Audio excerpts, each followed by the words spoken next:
அனைவருக்கும் வணக்கம். Welcome to world village cookery channel. எல்லாரும் எப்படி இருக்கீங்க? நாம இன்னைக்கு இந்த வீடியோவில் பார்க்க போகிறது என்னன்னு பார்த்தீங்கன்னா, நம்ம வீட்டில் தை அமாவாசைக்கு எப்படி படையல் போட்டோம், அந்த படையலில் என்னென்ன ரெசிபீஸ்லாம் நம்ம வச்சுருந்தோம், அந்த ரெசிபீஸை எப்படியெல்லாம் செய்யறது. இப்போ நம்ம ஒரு படையல் போடுறோம், அதுக்காக நிறைய ரெசிபிஸ் செய்வோம், நிறைய டைம் ஆகும்ல. ஸோ நிறைய டைம் எடுக்காமல் கரெக்டாக பிளான் பண்ணி எப்படி குறைஞ்ச நேரத்தில் அவ்வளோ ரெசிபியும் செய்கிறோம் அப்படின்னா நாம் இன்னைக்கு இந்த வீடியோவில் பார்க்க போகிறோம்.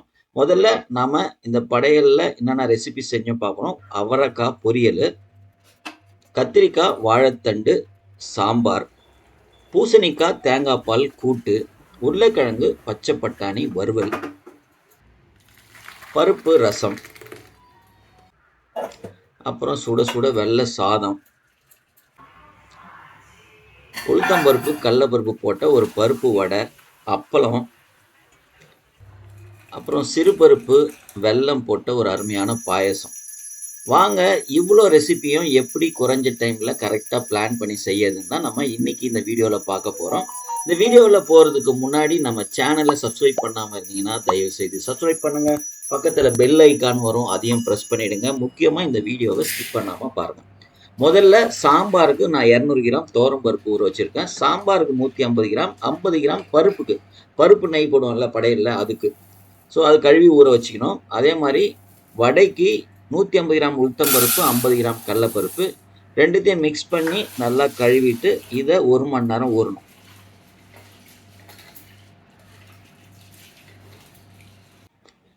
இப்போ நம்ம சாதத்துக்கு ஒரு அழாக்கு அரிசி 3 பேருக்கு, அதையும் ஒரு அரை மணி நேரத்துக்கு ஊற வச்சுக்கலாம். ஸோ இதெல்லாம் நம்ம முன்னாடியே கரெக்டாக பிளான் பண்ணி ஊற வச்சுட்டு பக்காவாக பண்ணோம்னா ஈஸியாக நம்ம சமையலுக்கு ஈஸியாக இருக்கும். சாம்பாருக்கு ஒரு சின்ன எலுமிச்சம் பழம் சைஸு புளி ஊற வச்சிடுறேன். ரசத்துக்கு கொஞ்சம் போல் புளி, ஒரு பெரிய தக்காளி கட் பண்ணி அதிலே போட்டுட்டு கொஞ்சம் போல் உப்பு, அதை அப்படியே ஓரம் கட்டி வச்சிடலாம். இப்போ நம்ம சாம்பாருக்கு தேவையான காய்கறியை கட் பண்ணிடலாம். நம்ம சாம்பாருக்கு, பொரியலுக்கு, வறுவலுக்கு எல்லாத்துக்கும் என்ன தான் தேவைன்னு பார்த்து கரெக்டாக பேட்சாக கட் பண்ணி தனித்தனியாக வச்சிட்டோன்னா ஈஸியாக சமைக்க முடியும்.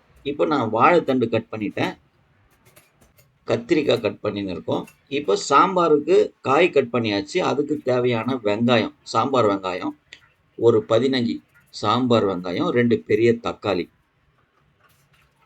அப்புறம் அதுக்கு தேவையான பூண்டு அதெல்லாம் நசுக்கி இதெல்லாம் பேட்சாக நம்ம எடுத்து வச்சிட்டோம்னா சமைக்கும் போது டக் டக்குன்னு எடுத்து போட்டு சமைச்சிட்டு போயினே இருக்கலாம்.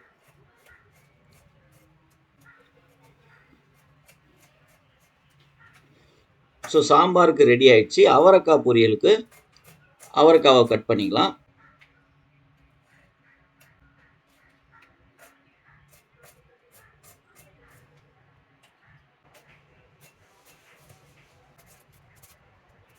ஒரே ஒரு மீடியம் சைஸ் வெங்காயம், அவரைக்காய் பொரியலுக்கு கொஞ்சம் போல் வெங்காயம் இருந்தால் போதும்.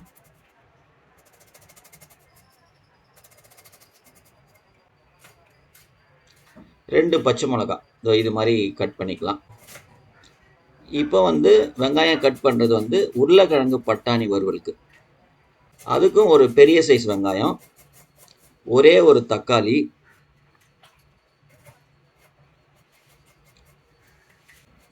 ஸோ நான் இதெல்லாம் எதுக்கு சொல்கிறேன் அப்படின்னா, நீங்கள் இது மாதிரி பேட்சாக நம்ம கட் பண்ணி ரெடி பண்ணி வச்சிட்டோன்னா சமைக்கும் போது ரொம்ப ஈஸியாக இருக்கும். இப்போது பூசணிக்காய் தேங்காய் பால் கூட்டுக்கு பூசணிக்காவை நம்ம அரிஞ்சிக்கலாம். பூசணிக்காய் கூட்டுக்கு தேவையான வெங்காயம், ஒரு தக்காளி, அப்புறம் உருளைக்கிழங்கு வேக வைக்க போகிறோம், அதையும் இது மாதிரி பெருசு பெருசாக கட் பண்ணிவிட்டு ஏற வச்சு ரெடி பண்ணிட்டோன்னா அவ்வளோதான். இப்போ பருப்பு வேக வச்சுக்கலாம். அதில் கொஞ்சம் போல் மஞ்சத்தூள், சின்ன துண்டு பெருங்காயம், கொஞ்சம் போல் எண்ணெய், கட் பண்ணி வச்சுக்கிற உருளைக்கிழங்கு போட்டு ஒரு 5லேருந்து 6 விசில் வேக வச்சு எடுத்துக்கலாம். இப்போ இது வேகிற நேரத்தில் நம்ம அவரைக்காய் பொரியல் ரெடி பண்ணிக்கலாமா? இப்போ ஒரு 2 கரண்டி எண்ணெயை ஊற்றிக்கலாம். 1/2 ஸ்பூன் கடுகு, 1/2 ஸ்பூன் உளுத்தம்பருப்பு, கொஞ்சம் போல் ஜீரகம், ஒரே ஒரு காஞ்ச மிளகாய் லேசாக ஃப்ரை பண்ணிடணும். கடுகு நல்லா வெடித்து வரணும். கருவேப்பிலை போட்டுட்டு ஒரு 5 பல்லு பூண்டு நசுக்கி வச்சுருக்கேன், அதையும் இதோட சேர்த்துக்கணும். இப்போ நம்ம கட் பண்ணி வச்சுருக்கிற வெங்காயம், பச்சை மிளகாய் ரெண்டுத்தையும் சேர்த்துட்டு வெங்காயத்தை நல்லா எண்ணெயில் வதக்கணும். வெங்காயம் நல்லா வதங்கினதுக்கப்புறம் இப்போ கட் பண்ணி வச்சுருக்க அவரைக்காவை இதோடு சேர்த்துக்கலாம். எண்ணெயில் நல்லா மிக்ஸ் பண்ணிடணும். ஒரு அரை ஸ்பூன் மஞ்சள்தூள் சேர்த்துக்கலாம். தேவையான அளவு உப்பு போட்டுக்கலாம். நல்லா மிக்ஸ் பண்ணிவிட்டு இதை அப்படியே எண்ணெயிலே கொஞ்சம் நேரம் மூடி வேக வைக்கலாம். இப்போ பாருங்கள், ஓரளவு நல்லா வெந்துடுச்சு. இப்போ கொஞ்சம் போல் தண்ணி ஊற்றி மூடி வச்சு இந்த அவரைக்காவை நல்லா வேக வைக்கணும். ஸோ அவரைக்காய் வேகிற நேரத்தில் நம்ம சாம்பாருக்கான காயை வேக வச்சுக்கலாம். ஸோ கட் பண்ணி வச்சுக்கிற வாழைத்தண்டு, கத்திரிக்காய், சாம்பார் வெங்காயம், தக்காளி, 3 ஸ்பூன் குழம்பு மிளகாத்தூள், தேவையான அளவு உப்பு போட்டு நல்லா முக்கிற அளவு தண்ணி ஊற்றிட்டு இந்த காயை நல்லா வேக வச்சுக்கலாம். இதை மூடி வச்சுருவோம். இப்போ நம்ம அவரைக்காய் பார்த்தோம்னா அவரைக்காய் தண்ணிலாம் சுண்டி சூப்பராக வெந்துடுச்சு.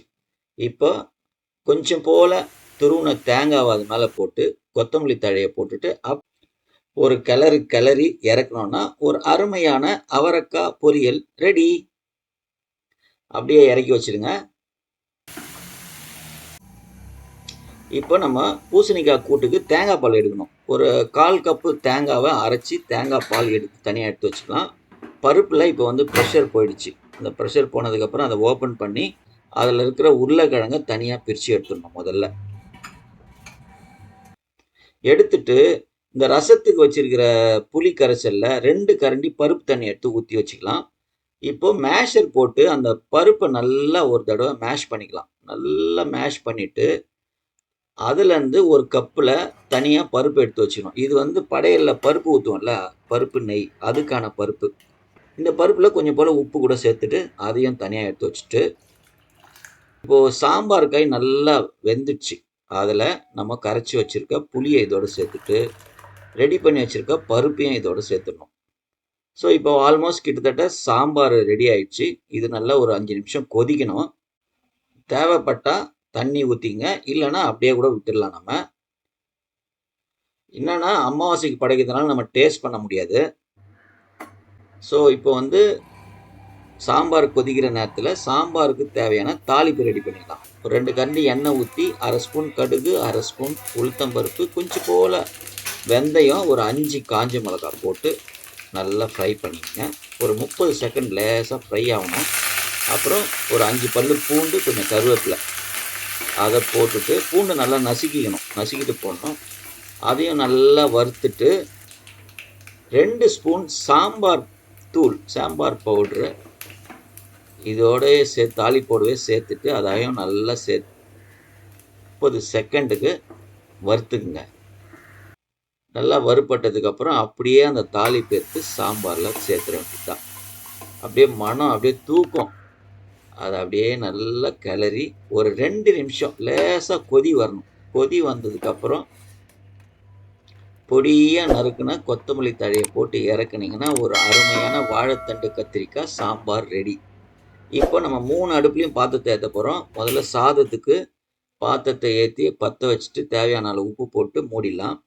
இப்போ உருளைக்கிழங்கு பட்டாணி வறுவலுக்கு ஒரு பாத்திரம், பூசணிக்காய் தேங்காய் பால் கூட்டுக்கு ஒரு பாத்திரம். இப்போ உருளைக்கிழங்குக்கு ஒரு 3 கரண்டி எண்ணெய் ஊற்றிட்டு 1 ஸ்பூன் கடுகு, 1/2 ஸ்பூன் உளுத்தம்பருப்பு, கொஞ்சம் போல் ஜீரகம், கருவேப்பிலை எல்லாத்தையும் சேர்த்து நல்லா ஃப்ரை ஆனதுக்கப்புறம் வெங்காயத்தை இதோடு சேர்த்துக்கலாம். வெங்காயம் நல்லா வதங்கணும்.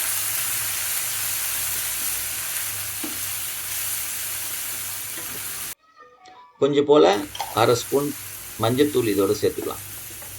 சேர்த்துட்டு வெங்காயம் வதங்கட்டும். இந்த வதங்குற நேரத்தில் நம்ம பூசணிக்காய் தேங்காய் பால் கூட்டுக்கு ஒரு 2 ஸ்பூன் எண்ணெய் ஊற்றி கொஞ்சம் போல் கடுகு, கருவேப்பிலை கொஞ்சோண்டு போட்டு நல்லா வெடித்து வரும்போது கட் பண்ணி வச்சுக்கிற வெங்காயம், இதுக்கு ஒரு பாதி வெங்காயம் இருந்தால் போதும். வெங்காயத்தை போட்டுட்டு நல்லா வதக்குங்க.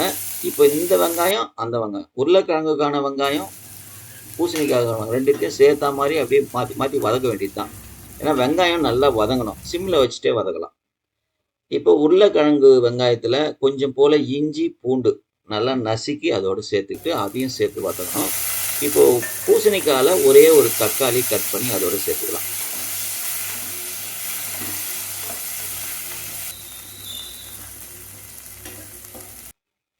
இப்போ நல்லா வதங்கட்டும். பூசணிக்காயில் கொஞ்சம் போல் மஞ்சத்தூள் சேர்த்து கட் பண்ணி வச்சுக்கிற பூசணிக்காவை அதோட சேர்த்து நல்லா எண்ணெயில் நல்லா ஒரு பரட்டிட்டு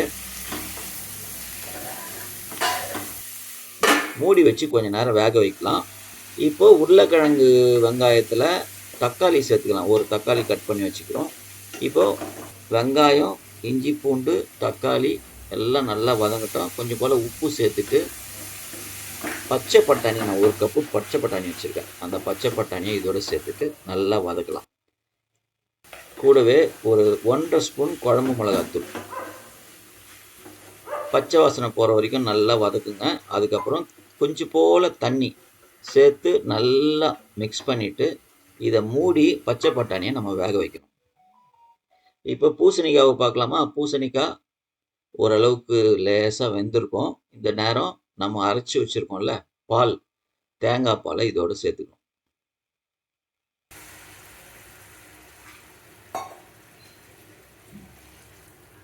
தேங்காய் பாலை சேர்த்துட்டு கொஞ்சம் போல் உப்பு, தேவையான அளவு உப்பு போட்டுட்டு ஒரு பரட்டி திரும்பவும் மூடி வச்சிடணும். அது அப்படியே அந்த தேங்காய் பாலில் பூசணிக்காய் கொஞ்சம் நல்லா வேகட்டும். இந்த நேரத்தில் நம்ம பூசணிக்காய் கூட்டுக்கு ஒரு மிக்சர் பேஸ்ட் ஒன்று ரெடி பண்ணிக்கலாம். ஒரு 1/4 கப்பு துருண தேங்காய், 1 ஸ்பூன் ஜீரகம், 3 பச்சை மிளகாய் போட்டு அதை அரைச்சி எடுத்துன்னு வந்துடணும்.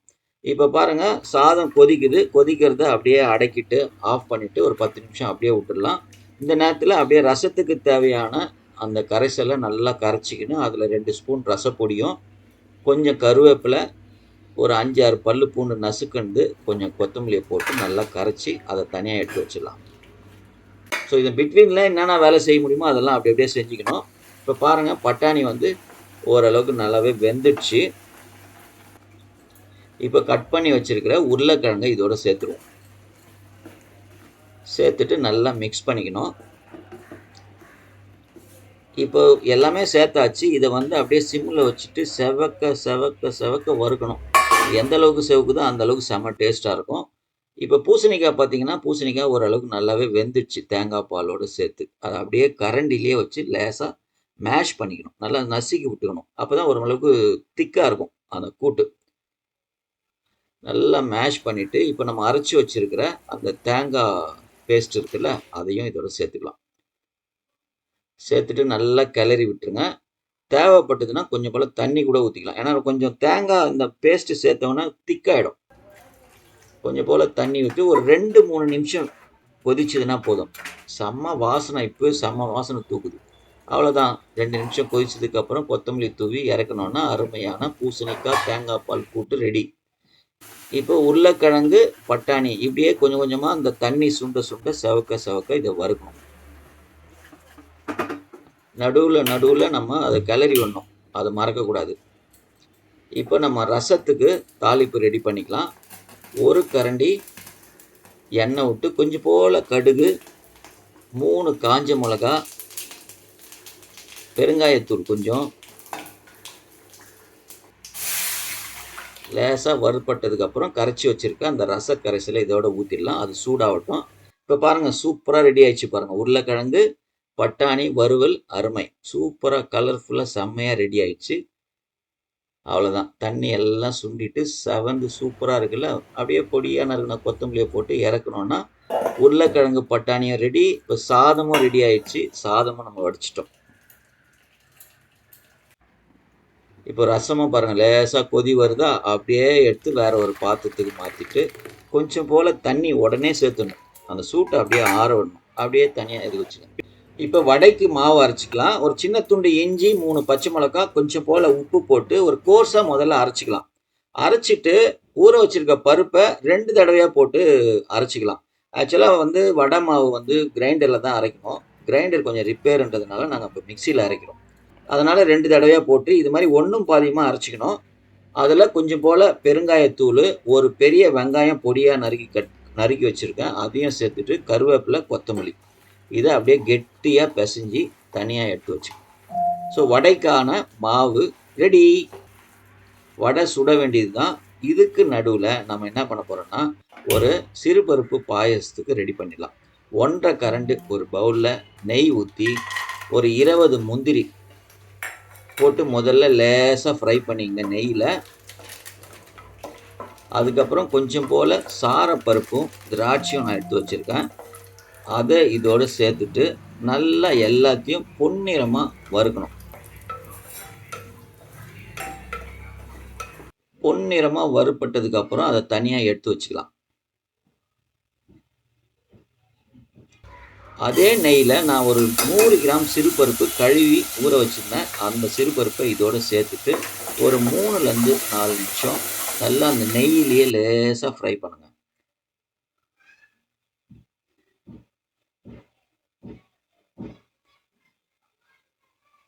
அதுக்கப்புறம் அதில் கரெக்டாக ஒரு கிளாஸ் தண்ணி, ஒரு 200லேருந்து 250 ml தண்ணியை ஊற்றி இந்த சிறுபருப்பை வேக வைக்கலாம். ஸோ இந்த சிறுபருப்பு வேகிற நேரத்தில் நாம் வடை சுட்டு ரெடி முடிச்சிடலாம். இப்போ வடை மாவு நல்லா திக்காக தானே இருக்குது, உங்களுக்கு தட்டுறதுலாம் ஈஸியாக இருக்கும், ஒத்த கையிலேயே தட்டிடலாம். அழகாக நடுவில் ஒரு ஓட்டையை போட்டு மைல்டான சூடில், ரொம்ப சூடாக இருக்கக்கூடாது எண்ணெய், அழகாக போட்டு ஒரு 4 வடையை சுட்டி எடுத்துடலாம். பாருங்கள், வடை தட்டுறது ஈஸி தான். இது வந்து பருப்பு வடை, ஒன்றும் பாதியமாக இருக்கும், திக்காக இருக்கும். இதை வந்து கொஞ்சம் வடை மாவு தட்டுறது வந்து ரொம்ப ஈஸியாக தான் இருக்கும். நீங்கள் 2 கையில் வச்சு தட்டுறதா இருந்தாலும் தட்டலாம், இல்லை நடுவில் ஒரு பிளாஸ்டிக் பேப்பர் வச்சு அதில் வச்சு தட்டி போட்டாலும் போடலாம்.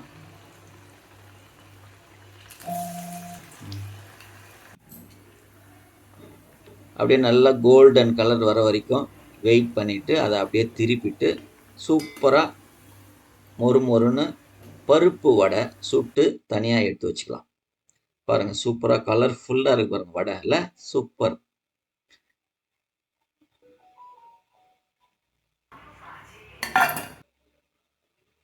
ஸோ வடை ரெடி ஆயிடுச்சு. இப்போ சிறுபருப்பு பாயாசத்துக்கு பருப்பு நல்லா வெந்துடுச்சு. அதில் வந்து 100 பருப்புக்கு நான் 200 வெல்லம் போட்டிருக்கேன். உங்களுக்கு தேவையான வெல்லம் போட்டுங்க, நீங்கள் எவ்வளோ ஸ்வீட் சாப்பிட்றீங்களோ.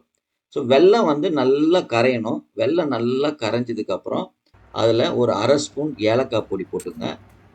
அப்புறம் இதுலேயும் ஒரு தேங்காய் பால், ஒரு 1/2 கப்பு தேங்காய் பால் ஊற்றுனீங்கன்னா செம்ம டேஸ்ட்டாக இருக்கும் இந்த சிறுபருப்பு பாயசம்.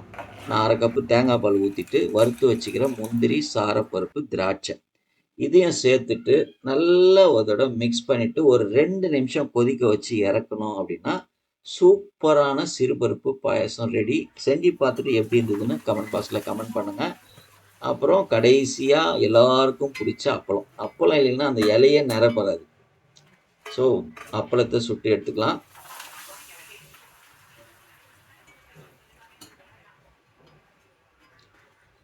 ஸோ ஆல்மோஸ்ட் எல்லாமே ரெடி ஆயிடுச்சு. இப்போ நம்ம படைக்கிறதுக்கு விளக்கு பற்ற வச்சுட்டு நேரம்லாம் பார்த்தோம், கரெக்டாக இருந்தது. விளக்கு ஏற்றிட்டு இலை, எங்கள் வீட்டில் எப்போவுமே படையலுக்கு 3 இலை தான் போடுவோம். நாங்கள் 3 பேர், பொதுவாக 5 இல்லை 7 போடுவாங்க. ஆனால் சாப்பிட்றதுக்கு ஆள் இல்லாமல் இப்போ இலை வேஸ்ட் ஆகக்கூடாதுன்னு நாங்கள் 3 இலை தான் போடுறது. இப்போ நம்ம இதுக்காக என்னென்னலாம் செஞ்சுருக்கோமோ அதை ஒன்று ஒன்றா இலையில அழகாக வச்சிடணும். ஸோ அவரைக்காய் பொரியல், பூசணிக்காய் தேங்காய் பால் கூட்டு, உருளைக்கிழங்கு பட்டாணி வறுவல், மொறுமொறுன்னு வடை, அப்பளம், சுட சுட வெள்ளை சாதம்,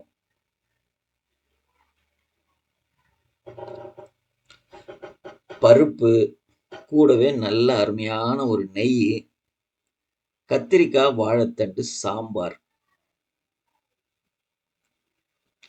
இதெல்லாம் வந்து நீங்கள் வச்சு உங்கள் வீட்டில் படைக்கிறது வந்து ஒவ்வொரு வீட்டில் ஒவ்வொரு விதமாக படைப்பாங்க. எங்கள் வீட்டில் முதல்ல வந்து பத்தி ஏற்றுவோம், சூரியனுக்கு காமிப்போம், அப்புறம் படத்துக்கெல்லாம் காமிச்சிட்டு அதுக்கப்புறம் தேங்காய் கற்பூரம் ஏற்றி தேங்காய் உடைச்சிட்டு அதுக்கப்புறமா முதல்ல எடுத்துன்னு போய் சூரியனுக்கு காமிச்சிட்டு அதுக்கப்புறம் பெரியவங்க படத்துக்கெல்லாம் காமிச்சிட்டு அதுக்கப்புறம் தான் சாமிக்கு காமிப்போம். இதுதான் நாங்கள் படைக்கிற முறை. ஒவ்வொருத்தரும் ஒவ்வொரு முறையாக வழிபடுவாங்க. ஸோ உங்கள் வீட்டில் எப்படி பழக்கமோ அது மாதிரி வழிபட்டுங்க.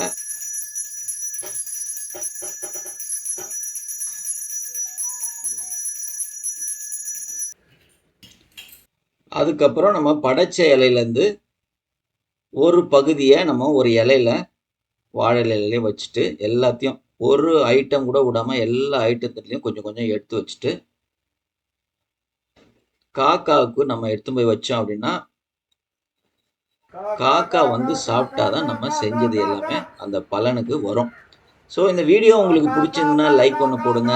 உங்கள் நண்பர்களுக்கும் உறவினர்களுக்கும் ஷேர் பண்ணுங்க. முக்கியமாக நம்ம சேனலை சப்ஸ்கிரைப் பண்ணுங்க. பக்கத்தில் பெல் ஐக்கான் வரும், அதையும் ப்ரெஸ் பண்ணுங்க.